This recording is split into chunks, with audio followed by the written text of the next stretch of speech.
प्रेम से बोलिए वृंदावन बिहारी लाल की जय। कृष्णाय वासुदेवाय हरे परमात्मने प्रणतक्लेशनाशाय गोविंदाय नमो नमः। श्री परमात्मने नमः। श्रीमद्भगवद्गीता अथ प्रथमोऽध्यायः। धृतराष्ट्र उवाच धर्मक्षेत्रे कुरुक्षेत्रे समवेतायुयुत्सवः मामकाः पांडवाश्चैव किं कुर्वत संजय। धृतराष्ट्र बोले कि हे संजय, धर्मभूमि कुरुक्षेत्र में एकत्रित युद्ध की इच्छा वाले मेरे और पांडु के पुत्रों ने क्या किया। संजय उवाच दृष्ट्वा तु पांडवानीकं व्यूढं दुर्योधनस्तदा आचार्यमुपसंगम्य राजा वचनमब्रवीत। संजय बोले कि उस समय राजा दुर्योधन ने व्यूह रचना युक्त पांडवों की सेना को देखकर और आचार्य द्रोणाचार्य के पास जाकर यह वचन कहा। पश्यतां पांडपुत्राणाम आचार्य महतीं चमुं व्यूढ़ां द्रुपदपुत्रेण तव शिष्येण धीमता। हे आचार्य, आपके बुद्धिमान शिष्य द्रुपद पुत्र धृष्टद्युम्न द्वारा व्यूहाकार खड़ी की हुई पांडुपुत्रों की बड़ी भारी सेना को देखिए। अत्र शूरा महिश्वासा भीमार्जुन समायुधि युधानो युराटश्च द्रुपदश्च महारथः धृष्टकेतुश्च केचिकीतानः काशीराजश्च वीर्यवान् पुरुजित् कुन्तिभोजश्च शैब्यश्च मनपुङ्गवः युधामन्युश्च विक्रान्त उत्तमौजाश्च वीर्यवान् सौभद्रो द्रौपदेयाश्च सर्व एव महारथाः। इस सेना में बड़े बड़े धनुषों वाले तथा युद्ध में भीम और अर्जुन के समान सूरवीर सात्यकी और विराट तथा महारथी राजा द्रुपद धृष्टकेतु और चेकितान तथा बलवान काशीराज पुरुजित कुंतीभोज और मनुष्यों में श्रेष्ठ सैव्य पराक्रमी युधामन्यु और बलवान उत्तमौजा सुभद्रा पुत्र अभिमन्यु एवं द्रौपदी के पांचों पुत्र ये सभी महारथी हैं। अस्माकं तु विशिष्टा ये तान्निबोध द्विजोत्तम नायका मम सैन्यस्य संज्ञार्थं तान् ब्रवीमिते। हे ब्राह्मण श्रेष्ठ, अपने पक्ष में भी जो प्रधान हैं उनको आप समझ लीजिए। आपकी जानकारी के लिए मेरी सेना के जो सेनापति हैं उनको बतलाता हूँ। भवान् भीष्मश्च कर्णश्च कृपश्च शमितिञ्जयः अश्वस्थामा विकर्णश्च सोमदत्तिस्तथैव च। आप द्रोणाचार्य और पितामह भीष्म तथा कर्ण और संग्राम विजयी कृपाचार्य तथा वैसे ही अश्वस्थामा विकर्ण और सोमदत्त का पुत्र भूरिश्रवा अन्ये च बहवः शूरा मदर्थे त्यक्तजीविताः नाना शस्त्र प्रहरणाः सर्वे युद्ध विशारदाः। और भी मेरे लिए जीवन की आशा त्याग देने वाले बहुत से शूरवीर अनेक प्रकार के शस्त्रों से सुसज्जित और सब के सब युद्ध में चतुर हैं।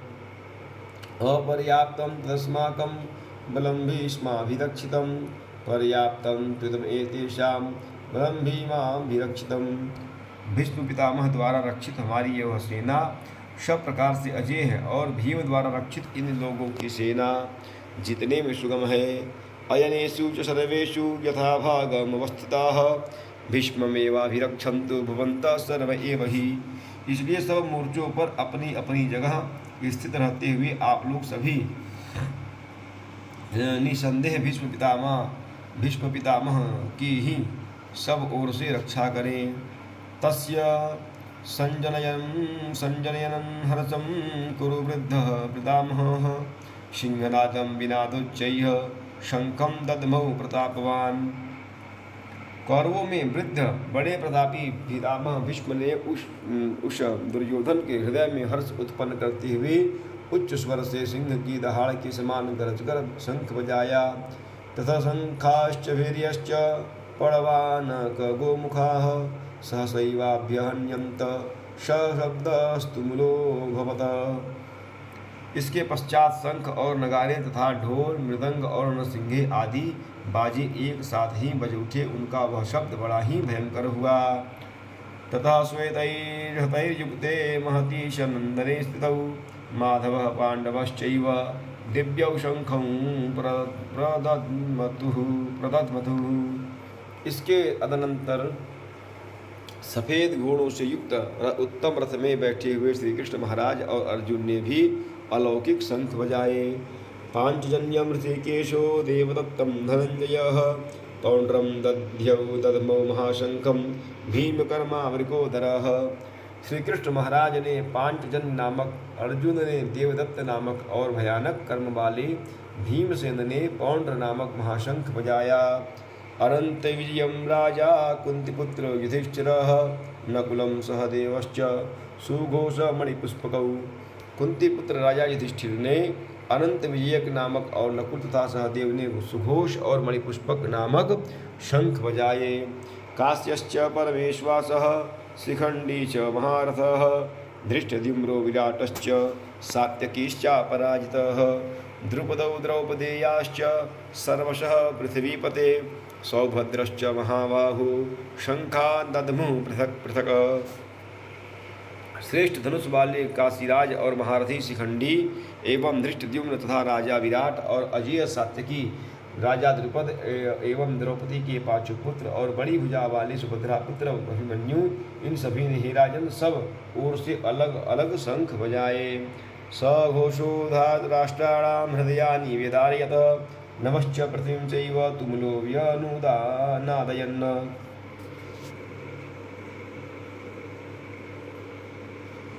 और उस भयानक शब्द ने आकाश और पृथ्वी को भी गुंजाते हुए अंतराष्ट्रों के अर्थात आपके पक्ष वालों के हृदय विदीर्ण कर दिए। अथ व्यवस्थितान् दृष्ट्वा धार्तराष्ट्रान् कपिध्वजः प्रविद्येष्य स्त्रसम्पाते धनुरुद्यम पाण्डव हृषिकेशं तदा वाक्यम् इदमाह महीपते। अर्जुन उवाच सेनयोरुभयोर्मध्ये संस्थाप्य मे अच्युत। हे राजन, इसके बाद कपिध्वज अर्जुन ने मोर्चा बांधकर डटे हुए धृतराष्ट्र संबंधियों को देखकर उस शस्त्र चलने की तैयारी के समय धनुष उठाकर ऋषिकेश श्री कृष्ण महाराज से यह वचन कहा कि हे अच्युत, मेरे रथ को दोनों सेनाओं के बीच में खड़ा कीजिए। यावदेता निरीक्षे हम युद्धकामानवस्थितान् कैर्मया सह युद्धव्यम अस्मिन् रण समुद्यमे। और जब तक कि मैं युद्ध क्षेत्र में डटे हुए युद्ध के अभिलाषी इन विपक्षी योद्धाओं को भली प्रकार देख लूँ कि इस युद्ध रूप व्यापार में मुझे किन किन के साथ युद्ध करना योग्य है, तब तक उसे खड़ा रखिए। युध्यमानान् वीक्षेऽहं य एतेऽत्र समागताः धार्तराष्ट्रश्च दुर्बुद्धेर्युद्धे प्रियचिकीर्षवः। दुर्बुद्धि दुर्योधन का युद्ध में हित चाहने वाले जो ये राजा लोग इस सेना में आए हैं, इन युद्ध करने वालों को मैं देखूंगा। संजय उवाच एवं मुक्त्वा हृषिकेशो गुडाकेशेन भारत सेनयोरुभयोर्मध्ये स्थापयित्वा रथोत्तमम्। भीष्मद्रोण प्रमुखतः सर्वेषां च महिच्युताम् उवाच पार्थ पश्यैतान् समवेतान् कुरु इति। संजय बोले कि हे धृतराष्ट्र, अर्जुन द्वारा इस प्रकार कहे हुए महाराज श्री कृष्णचंद्र ने दोनों सेनाओं के बीच में भीष्म और द्रोणाचार्य के सामने तथा संपूर्ण राजाओं के सामने उत्तम रथ को खड़ा करके इस प्रकार कहा कि हे पार्थ, युद्ध के लिए जुटे इन कौरवों को देख।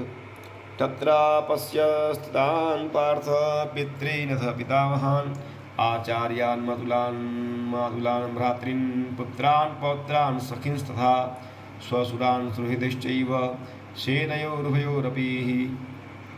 इसके बाद प्रथापुत्र अर्जुन ने उन दोनों ही सेनाओं में स्थित ताऊ चाचों को, दादों परदादों को, गुरुओं को, मामाओं को, भाइयों को, पुत्रों को, पौत्रों को तथा मित्रों को, ससुरों को और सुहृदों को भी देखा। और तान् समीक्षा च कौन्तेयः सर्वान् बन्धून् अवस्थितान् कृपया पर्याविष्टो विषीदन्निदमब्रवीत। उन उपस्थित संपूर्ण बंधुओं को देखकर वे कुंती पुत्र अर्जुन अत्यंत करुणासिक्त होकर शोक करते हुए यह वचन बोले। अर्जुन उवाच दृष्ट्वेमं स्वजनं कृष्ण युयुत्सुं समुपस्थितं सीदन्ति मम गात्राणि मुखं च परिशुष्यति वेपथुश्च शरीरे मे रोमहर्षश्च जायते। अर्जुन बोले कि हे श्री कृष्ण, युद्ध क्षेत्र में डटे हुए युद्ध के अभिलाषी इस स्वजन समुदाय को देखकर मेरे अंग शिथिल हुए जा रहे हैं और मुख सूखा जा रहा है तथा मेरे शरीर में कंप एवं रोमांच हो रहा है। गांडीवं स्रंसते हस्तात् त्वक्चैव परिदह्यते न च शक्रोम्यवस्थातुं भ्रमतीव च मे प्रियमनः। हाथ से गांडीव धनुष गिर रहा है और त्वचा भी बहुत जल रही है तथा मेरा मन भ्रमित सा हो रहा है, इसलिए मैं खड़ा रहने को भी समर्थ नहीं हूँ। निमित्तानि च पश्यामि विपरीतानि केशव न च श्रेयोनुपश्यामि हत्वा स्वजनमहवे। हे केशव, मैं लक्षणों को भी विपरीत ही देख रहा हूँ तथा युद्ध में स्वजन समुदाय को मारकर कल्याण भी नहीं देखता। न कांक्षे विजयं कृष्ण न च राज्यं सुखानि च किं नो राज्येन गोविंद किं भोगैर्जीवितेन वा। हे कृष्ण, मैं न तो विजय चाहता हूँ और न राज्य और न सुखों को ही। हे गोविंद, हमें ऐसे राज्य से क्या प्रयोजन है अथवा ऐसे भोगों से और जीवन से भी क्या लाभ है। येषामर्थे कांक्षितं यो राज्यं भोगा सुखानि च त इमेव स्थिता युद्धे प्राणान् त्यक्त्वा धनानि च। हमें जिनके लिए राज्य भोग और सुख आदि अभिष्ट है वे ही ये सब धन और जीवन की आशा को त्याग कर युद्ध में खड़े हैं। आचार्याः पितरः पौत्रास्तथैव च पितामहाः मातुलाः श्वशुराः पौत्राः श्यालाः संबंधिनस्तथा। गुरुजन, ताऊ, चाचे, लड़के और उसी प्रकार दादे, मामे, ससुर, पौत्र, साले तथा और भी संबंधी लोग हैं। एतान्न हन्तुमिच्छामि घ्नन्तोऽपि मधुसूदन अपितरैलोक्य राज्यस्य हेतो किं नु मही कृते। हे मधुसूदन, मुझे मारने पर भी अथवा तीनों लोगों के राज्य के लिए भी मैं इन सबको मारना नहीं चाहता, फिर पृथ्वी के लिए तो कहना ही क्या है। निहत्य धात राष्ट्रान्न का प्रीति स्या जनार्दन पापमेवाश्रये तस्मात् हत्वैतानाथदायिनः। हे जनार्दन, धृतराष्ट्र के पुत्रों को मारकर हमें क्या प्रसन्नता होगी, इन आतताइयों को मारकर तो हमें पाप ही लगेगा। तस्मान्नार्हा वयं हन्तुं धार्तराष्ट्रान् स्वबान्धवान् स्वजनं हि कथं हत्वा सुखिनः स्याम माधव।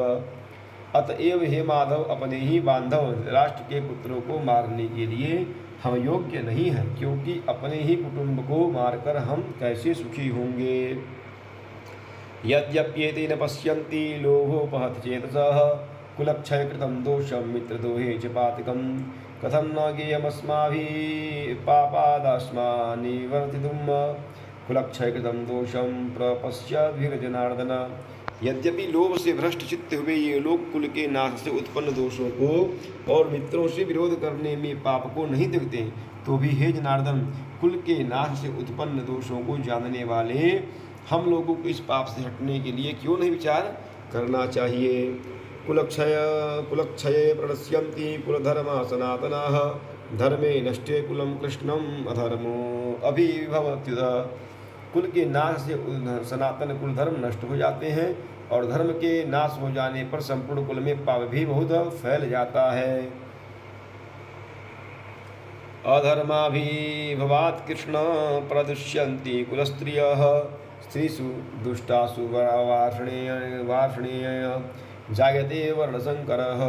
हे कृष्ण, पाप के अधिक बढ़ जाने से कुल की स्त्रियां अत्यंत दूषित हो जाती हैं और हे वार्ष्णेय, स्त्रियों के दूषित हो जाने पर वर्णशंकर उत्पन्न होता है। शंकरो नरकायैव कुलघ्राणां कृतकुलस्य च पतन्ति पितरो येषा लुप्तपिण्डोदकक्रियाः। वर्णशंकर कुलघातियों को और कुल को नरक में ले जाने के लिए ही होता है। लुप्त हुई पिंड और जल की क्रिया वाले अर्थात श्राद्ध और तर्पण से वंचित इनके पितर लोग भी अधोगति को प्राप्त होते हैं। दोषैरेतैः कुलघ्राणां वर्णशंकर कारकैः उत्साद्यन्ते जातिधर्मा कुलधर्माश्च शाश्वताः। इन वर्णशंकर कारक दोषों से कुलघातियों के सनातन कुल धर्म और जाति धर्म नष्ट हो जाते हैं। उत्सन्नकुलधर्माणां मनुष्याणां जनार्दन नरके अनियतं निवासो भवतीत्युनुशुश्रुम। हे जनार्दन, जिनका कुलधर्म नष्ट हो गया है ऐसे मनुष्यों का अनिश्चित काल तक नरक में वास होता है, ऐसा हम सुनते आए हैं। अहो बत महत् पापं कर्तुं व्यवसिता वयं यद्राज्यसुखलोभेन हन्तुं स्वजनमुद्यमाः।